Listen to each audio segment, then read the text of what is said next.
कधी असं वाटत नाही का की तुम्ही पूर्ण श्वास घेऊ शकत नाही? कदाचित तुम्हाला एम्फिसेमा असेल. एम्फिसेमा हा एक दीर्घकालीन फुफ्फुसाचा आजार आहे जो सीओपीडी म्हणजेच क्रॉनिक ऑब्स्ट्रक्टिव्ह पल्मनरी डिसीज या आजाराअंतर्गत येतो.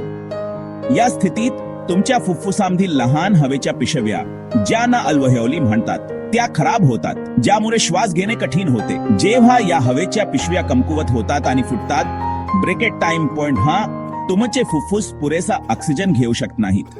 यामुळे श्वास लागणे, सतत खोकला येणे, शिट्टी वाजणे आणि थकवा येतो. याचे सर्वात मोठे कारण काय? सिगारेटचा धूर, वायू प्रदूषण, रासायनिक धूर आणि धूर यांसारख्या हानिकारक पदार्थांचा दीर्घकाळ संपर्क. एम्फिसेमाचे 2 प्रकार आहेत. सेंट्रीलोब्युलर, जो फुफ्फुसांच्या वरच्या भागाला प्रभावित करतो, आणि पनलोब्युलर, जो संपूर्ण फुफ्फुसांना प्रभावित करतो. कोणाला जास्त धोका आहे? धूम्रपान करणारे. बरेच वर्षांपेक्षा जास्त वयाचे लोक, फुफ्फुसांना हानी पोहोचवणाऱ्या पदार्थांच्या संपर्कात येणारे, आणि ज्यांच्या कुटुंबात या आजाराचा इतिहास आहे. विशेषतः जर तुमच्याकडे अल्फा अँटीट्रिप्सिन नावाचे संरक्षक प्रथिन नसेल तर. एम्फिसेमावर नियंत्रण ठेवण्यासाठी तुम्हाला त्रास देणाऱ्या गोष्टी टाळणे आवश्यक आहे.